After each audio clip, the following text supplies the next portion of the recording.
張柏芝病咗，但呢次唔係普通感冒發燒，而係中到貧血。醫生話呢個唔係休息幾日就可以解決嘅問題，必須住院靜養，每日3次服藥調理。血紅蛋白長期低於80，生完第3胎之後，子宮壁薄到只剩12毫米。呢啲數字可能好多人冇概念。簡單講，佢嘅身體就好似一部連續運轉咗18年，從來冇真正保養過嘅發動機，隨時都有可能停擺。但最令人心痛嘅唔係佢病咗，而係當佢倒低之後，嗰3個有佢一手大大嘅仔，一個比一個令人心疼。大仔 Lucas 18歲，全程帶住黑超，守喺病房門口，任何人想進去都唔容易，甚至連親生爸爸謝霆鋒拎住營養品趕到醫院，想入去睇一眼，都被 Lucas 擋喺門內。你估佢同爸爸講咗咩？呢句話一出，全網震動，令謝霆鋒站喺原地，久久冇反應，亦令好多曾經質疑張柏芝話佢炒作好媽媽形象嘅聲音瞬間安靜。Lucas 只係講：你走吧，我媽最需要你嘅時候，你唔喺度。而家我哋大個啦，我哋可以保護我媽。你聽清楚未？我哋大個啦，我哋可以保護我媽。呢句話從一個18歲少年口中講出來，唔似一句簡單嘅責怪，更加似一份遲咗10幾年嘅判詞。你缺席嗰啲年份，我哋替你補返；你冇做到嘅責任，我哋自己學識承擔。醫院流出嘅監控畫面雖然模糊，但仍然睇得清楚，一個身高接近1.83米嘅少年，企喺媽媽病房門口，好似一堵牆。而房裏面係嗰個曾經被全網質疑話靠前夫生活嘅女人張柏芝。當時嘅佢手上插住吊針，面色蒼白，身體虛弱。但據講，聽到門內動靜之後，佢竟然笑咗，因為18年前仲係被佢抱住衝醫院嘅小朋友，而家已經長大，可以反過來保護佢。消息傳到網上之後，輿論徹底改變。以前有人話張柏芝買慘，話佢打造單親媽媽人設，但一夜之間呢啲聲音慢慢消失，剩低嘅係鋪天蓋地嘅心疼。唔係因為佢病得有幾嚴重，而係因為大家終於見到呢個女人撐咗18年之後，終於等到自己嘅孩子長大。當年嗰一幕，你仲記唔記得？張柏芝抱住高燒嘅兒子，深夜衝入醫院嗰陣 ，Lucas 仲細個，燒到滿面通紅。張柏芝連頭髮都冇時間整理，着住拖鞋，一個人衝去急診。狗仔影到嘅照片裏面，佢滿面眼淚，但雙手仍然緊緊抱住孩子。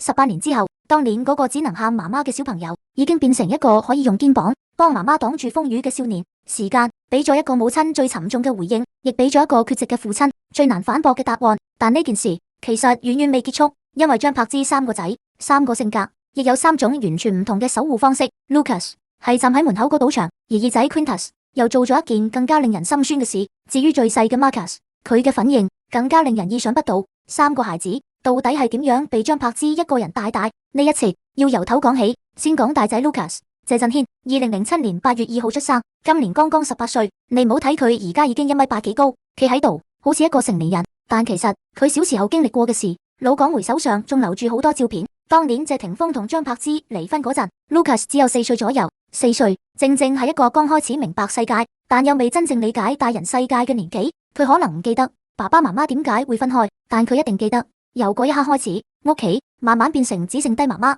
張柏芝係點樣帶大呢個孩子？媒體鏡頭記錄到嘅，永遠都係一個人抱住孩子出街，一個人送孩子返學，一個人半夜抱住發燒嘅 Lucas 衝去醫院急診。而謝霆鋒呢，嗰幾年忙住拍戲，忙住工作，忙住發展事業，亦忙住自己新嘅人生，偶爾出現一次就會變成新聞頭條。謝霆鋒探望兒子好似一件重大事件，但對於一個細路嚟講，爸爸出現唔應該係新聞，應該係日常。所以你話 Lucas 心裏面冇感覺，其實好難。呢個孩子由細到大，性格越來越安靜，越來越唔中意表達。媒體影到佢好多時候都係同一個表情，冇太多情緒。港媒甚至俾過佢一個稱號叫冷面小生。但你仔細諗下，一個喺鏡頭下面長大嘅孩子，父母分開成為全城話題，爸爸1年見唔到幾次，媽媽一個人承擔晒所有責任。你覺得佢仲可以像普通小朋友一樣無憂無慮嗎？但令人意外嘅係，呢個孩子冇走歪，佢安安靜靜咁長大，安安靜靜咁讀書。後來更加選擇咗一條令人意外嘅路，音樂。佢考入澳洲音樂學院，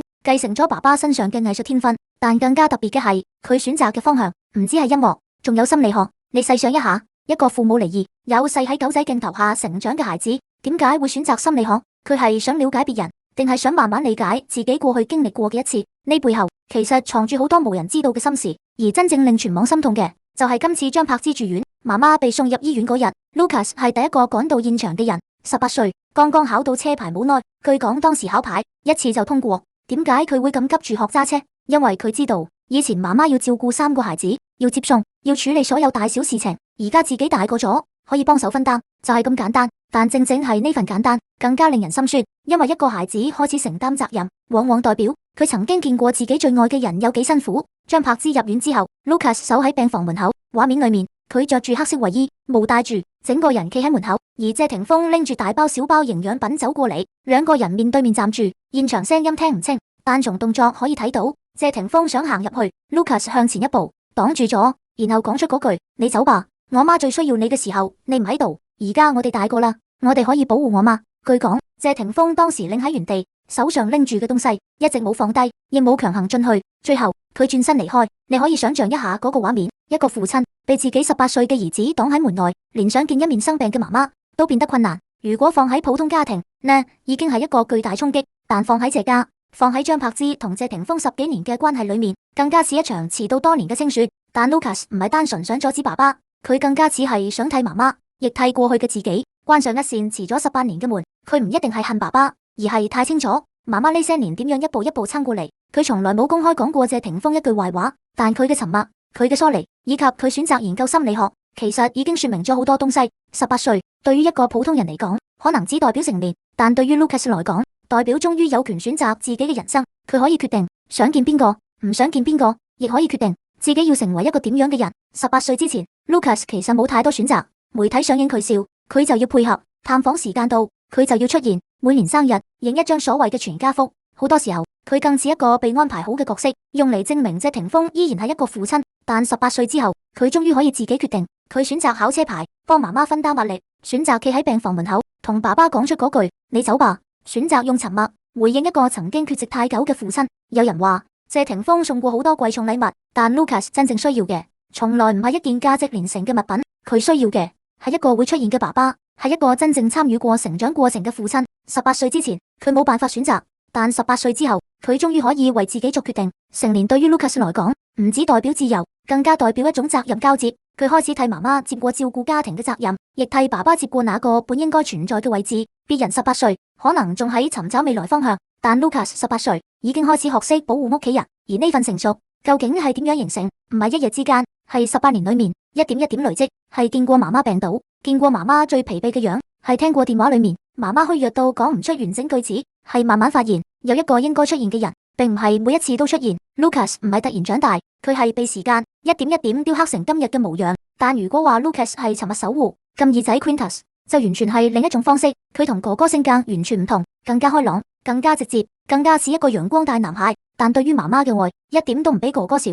如果 Lucas 係擋喺門口嘅牆，咁 Quintus 就係守喺媽媽身邊嗰盞燈。Quintus 謝振南，2010年出生，今年15歲。雖然年紀仲細，但身高已經衝到1.83米，甚至比哥哥 Lucas 仲高。你唔好睇佢年紀小，今次張柏芝住院期間，佢做嘅事同樣令人心疼。張柏芝住院嗰幾日 ，Quintus 幾乎冇離開過病房。媽媽需要水，佢遞過去；媽媽需要藥，佢幫手準備；媽媽打吊針，手唔方便，佢就喺旁邊扶住，一口一口照顧。護士影到嘅畫面裏面，呢個1.83米高嘅少年坐喺病床旁邊嘅椅子上，有時候累到趴喺床邊瞓着，高大嘅身體蜷縮成一團，睇落有啲唔協調。但偏偏就係呢個畫面最令人心酸。有人問佢：你攰唔攰？佢只係講：我媽以前抱我哋去醫院嗰陣，佢攰唔攰？一句簡單嘅回應，由一個15歲少年講出來。如果係一個母親聽到，心裏面會係咩感覺？可能比任何感謝都更加重，因為孩子終於明白，當年保護自己嘅人，而家需要有人保護。而 Quintus 做嘅就係成為嗰個人。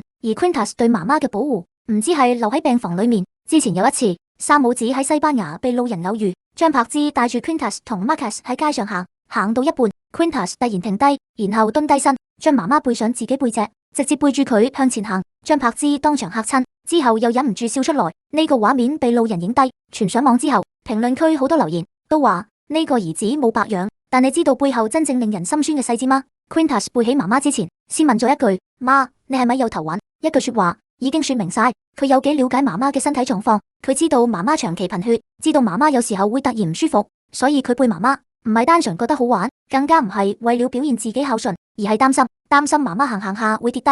15歲嘅孩子已經開始本能咁保護自己最重要嘅人，而呢份敏感並唔係天生，係佢多年睇住媽媽一個人撐起頭家，慢慢培養出來嘅。至於最細嘅 Marcus，佢嘅方式又完全唔一樣。Marcus 2018年出生，今年8歲。關於佢生父身份，一直沒有公開。呢個孩子仲細，但唔代表佢唔明白。張柏芝住院嗰幾日 ，Marcus 做咗一件事，令好多護士都忍唔住心軟。佢畫咗一張畫，畫裏面有3個小朋友，媽媽企喺中間，三個孩子圍住媽媽，上面仲寫住幾隻歪歪扭扭嘅字：媽媽快啲好返，我哋等你返屋企。呢張畫後來就貼喺張柏芝病床正對面嘅牆上，每日醒來第一眼，佢都可以見到一個8歲嘅孩子，未必明白咩叫豪門，未必明白咩叫家庭關係，亦未必明白成年人之間嘅複雜，但佢知道媽媽病咗，而自己想做啲嘢就已經足夠。但其實 Marcus 雖然年紀最細，反而可能係3個孩子裏面最敏感嗰個，因為唔好忘記佢出生嗰陣，張柏芝同謝霆鋒已經離婚多年，佢從細面對嘅家庭環境同兩個哥哥完全唔同。哥哥起碼知道爸爸係邊個，但 Marcus 連一個清晰嘅答案都冇，所以張柏芝一直保護得佢最嚴密。從出生到而家，公開曝光嘅正面照片都非常少，唔係因為偏心，而係因為佢知道呢個孩子面對嘅問題更加複雜。Marcus 話嗰張畫其實有一個細節，好多人都忽略，畫裏面只有3個小朋友圍住媽媽，唔係4個，裏面冇有爸爸。喺一個8歲孩子嘅世界裏面，呢個家就係媽媽、大哥、二哥同自己已經完整。3個哥哥都可以講我爸爸係謝霆鋒，但 Marcus 可能連呢句話都未必有機會輕易講出口，所以佢話嘅唔係媽媽我愛你，而係媽媽我哋等你返屋企。其中最重要嘅係等呢個字，因為呢個孩子一直都明白等待係咩感覺，所以當媽媽病倒，佢最害怕嘅唔止係媽媽辛苦，而係失去唯一嘅依靠。8歲嘅孩子未必講得出口，但張畫背後表達嘅可能係媽媽你一定要返嚟，因為你唔可以離開我。3個孩子3種守護方式。Lucas 係擋喺門口嘅牆，Quintus 係守喺身邊嘅燈，Marcus 係貼喺病床前嘅畫。方式唔同，但有一件事一樣，就係保護媽媽。而呢一切究竟係天生嘅嗎？未必，更加可能係成長環境帶俾佢哋嘅改變。因為3個孩子太早知道呢個屋企真正一直喺度嘅人只有一個，就係媽媽。如果連媽媽都撐唔住，咁就要靠自己。3個孩子3種性格，3種完全唔同嘅表達方式，但有一個共同點，就係保護媽媽。如果仔細觀察，你會發現 Lucas 係壓抑型，佢好多情緒都會收埋喺心裏面，唔中意解釋，唔中意表達，表情越來越少，說話越來越少。但真正需要佢承擔嘅時候，佢從來冇退縮。佢好似爸爸謝霆鋒，都係習慣將所有情緒壓落心裏面，唔輕易向別人展示脆弱。而 Quintus 就完全唔一樣，佢係表達型，開心會笑，難過會講，心疼媽媽就直接用行動表達。見到媽媽唔舒服，佢會背起佢；見到媽媽辛苦，佢會主動照顧。佢身上更加似張柏芝，就算面對外界好多聲音，依然選擇用自己嘅方式生活。至於 Marcus，佢更加似觀察型，佢未必會講好多說話，但佢會留意身邊每一個細節。佢知道哥哥企喺門口保護媽媽，亦知道二哥守喺媽媽身邊，所以佢選擇畫一張畫，用自己嘅方式告訴媽媽：我都喺度，我都想保護你。3個孩子3種性格，但最後都走向同一個方向，保護媽媽。有人會問，呢種保護係唔係天生嘅？其實未必，更加可能係成長環境慢慢塑造出來，因為佢哋太早知道呢個屋企真正一直存在嘅依靠就係媽媽。如果連媽媽都倒低，咁呢個家就要靠自己撐住。所以 Lucas 努力考車牌，因為佢知道以後可以幫媽媽分擔。所以 Quintus 喺街上背起媽媽，因為佢知道媽媽有時候會累。所以 Marcus 畫嗰張畫，因為佢知道媽媽需要一個希望。3個孩子唔淨係幫緊媽媽，某程度上佢哋係填補緊一個長期存在嘅空缺，替補一個本應該出現但經常缺席嘅位置。而呢件事其實同單親家庭好多孩子嘅成長經歷一樣，當一個家庭裏面有一個人長期承擔晒所有責任，孩子好多時候會比同齡人更早成熟，因為佢哋冇選擇。你唔早點長大，屋企就冇辦法繼續運轉。你唔堅強，媽媽就可能撐唔住。所以佢哋學識觀察，學識體諒，學識承擔。但更加值得問嘅係，張柏芝到底係點樣將3個性格完全唔同嘅孩子帶成今日呢個樣？呢個答案其實藏喺佢18年嘅教育方式裏面。我重新睇返張柏芝過去多年嘅公開訪問，發現佢教育孩子一直有一個非常核心嘅原則，就係陪伴。佢俾孩子嘅從來唔止係物質，而係一種安全感，一種無論發生咩事，媽媽都會喺度嘅安全感。好多家庭可以俾孩子豪宅，可以俾孩子名校，可以俾孩子昂貴禮物，但有一樣東西好多錢都買唔返，就係父母長期存在嘅陪伴。謝霆鋒能夠提供嘅可能係財富，係資源，係更好嘅生活條件，但張柏芝提供嘅係凌晨3點守喺病床旁邊嘅身影，係孩子放學時一定會出現喺校門口嘅人，係孩子生病時永遠第一個衝出去嘅媽媽。呢兩樣東西究竟邊樣更加珍貴？可能每個人都有自己答案，但對於孩子嚟講，有時候佢哋真正記得嘅唔係收到過幾貴嘅禮物，而係小時候每一次害怕轉身嗰刻，發現父母仲喺身邊。而張柏芝就係用18年時間成為3個孩子生命裏面那個永遠冇缺席嘅人。但張柏芝做到嘅唔止係陪伴，更加重要嘅係佢從來冇將自己嘅痛苦變成孩子嘅壓力。呢一點其實係好多父母最難做到嘅地方。好多單親家庭裏面，父母受到傷害之後，好容易會無意之間將自己嘅委屈講俾孩子聽，會話媽媽為咗你哋犧牲咗好多，如果唔係因為你哋，我可能會過另一種人生。但張柏芝冇選擇咁做，佢知道一個孩子最唔應該承擔嘅就係父母之間嘅恩怨，所以無論外界點樣追問，無論媒體點樣放大過去，佢都盡量避免喺孩子面前講爸爸嘅壞話，因為佢明白孩子唔需要一個仇恨嘅父親形象，更加唔需要背負成年人之間嘅戰爭。如果一個孩子從細開始憎恨自己嘅父親，最後受傷嘅其實唔止係父親，更加係孩子自己，因為父親始終係自己生命裏面嘅一部分，所以張柏芝寧願自己承受，都唔想將呢份痛苦傳俾下一代。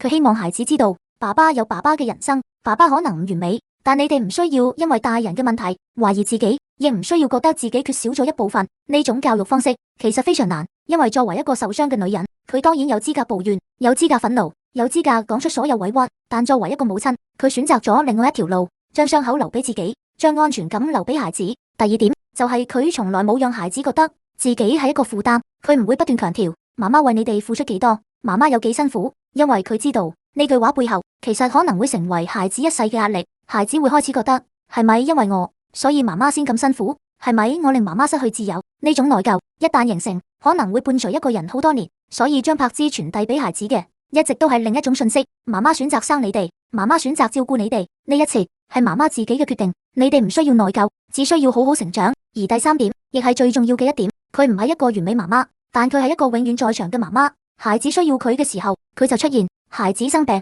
佢喺醫院；孩子返學，佢接送；孩子遇到問題，佢第一個站出來。可能有人覺得呢啲事情好普通，但如果持續18年，每日重複，其實係一件非常消耗生命嘅事情。因為父母真正嘅陪伴，從來唔係某一次隆重出現，而係無數個平凡日子裏面，你轉身，佢都喺度；你害怕，佢就會出現；你需要，佢永遠回應。而張柏芝就係用自己18年嘅時間，填補咗一個家庭裏面長期存在嘅空白。所以3個孩子今日對媽媽嘅保護，其實唔係突然發生，更加唔係所謂幸運，而係過去18年一點一點累積出來嘅結果。Lucas 會擋喺門口，因為佢見過媽媽最脆弱嘅時候。Quintus 會背起媽媽，因為佢知道媽媽有幾辛苦。Marcus 會話嗰張話，因為佢最害怕失去媽媽。